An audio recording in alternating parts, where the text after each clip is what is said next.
But this has been a really important discussion and debate. And ladies and gentlemen, what I and the Conservative government would offer you at this election is strong leadership, a clear economic plan and a brighter, more secure future. This election, as I said earlier, is I think the most important in a generation. It makes it really important for young people to get involved and to see how important this is, where actually every single vote counts, locally and nationally. And there is a choice. There's a choice of the stability and the competence of a strong Conservative team who are delivering on this economy and securing a better future for you, your family and the country, or putting it all at risk with Ed Miliband in Downing Street alongside Alex Salmond. But what I want to do for this constituency and for this country is provide a better future for everyone, building a Britain that is strong, that is living within its means, that is getting people into employment, that is rewarding work and helping those who need it most. And I pledge to you that if I am given the honour of being your Member of Parliament again for another 5 years, that I will continue to fight on Heathrow expansion, that I will continue to reduce crime further and spearhead our local campaign on domestic violence, continue to champion more on small businesses, reducing unemployment even further, increasing affordable housing and implementing the new schools that have been approved. Together, I do believe that we can build on that future together, that we can absolutely create a really strong local community in this constituency and make a real difference for ourselves, our families and for the country as a whole. Thank you very much.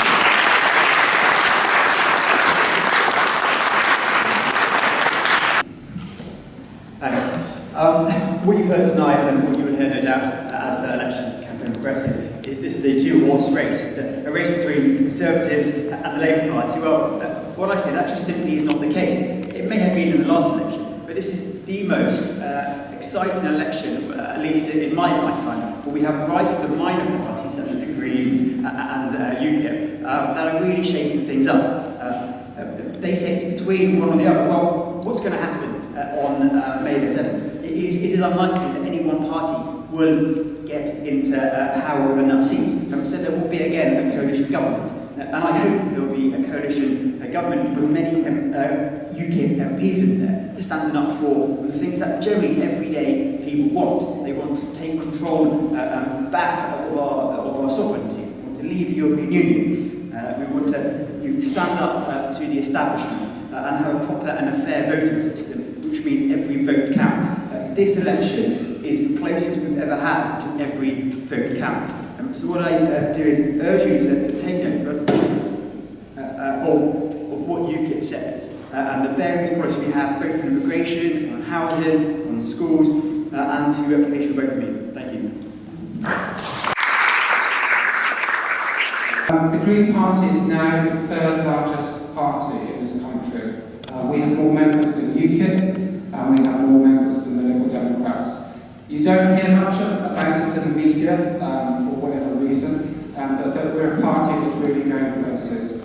We launched our manifesto today, and many independent commentators believe that it's a very powerful document, and it clearly sets out a very long-term vision for the future.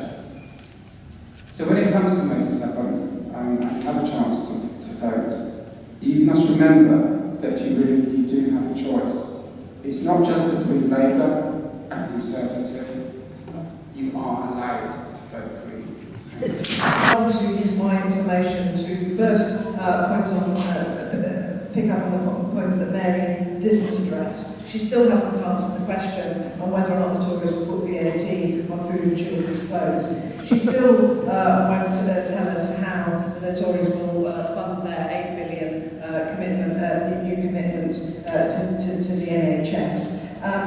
How can she justify going on and on about unemployment going down when millions of people in this country are involuntarily relying on being self-employed or are trying to survive with 0 hours contracts? And for many people, for many weeks, that does mean 0 hours and 0 pay. And I want to know whether Mary would support the further reduction in the top rate of tax for the richest 1%. And I know she can't answer that now, but we've got another Hustings coming coming up. So, and also I want to know which Tory party people who want to vote Tory would be voting for. Would they be voting for the Tory party that was going to promise to be the greenest government and talked about the big society? Or are people being asked to vote for a Tory party that has been the cause of a massive increase in food banks? So ultimately, this election, both nationally and at this constituency, is a straight choice.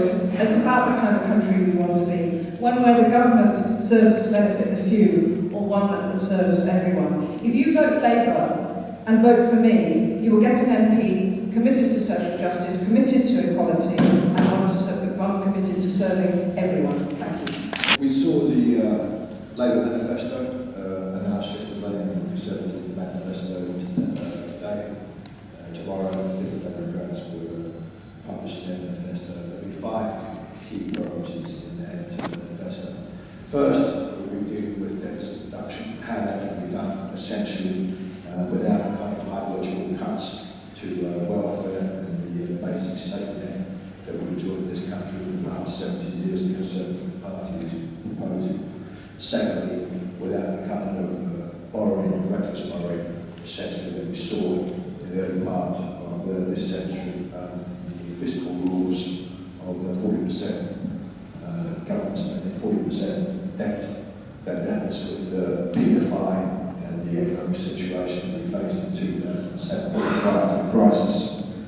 The second issue will be essentially continuing the programme of taking essentially the lower paid out of tax, increasing the personal allowance to £12,500 over the course of this parliament. Third, we're going to focus major priority always been for us on protecting education funding at nursery level and school level for 16 to 19-year-olds all the way through. That's going to be a key issue for any Liberal Democrat involved in the coalition government.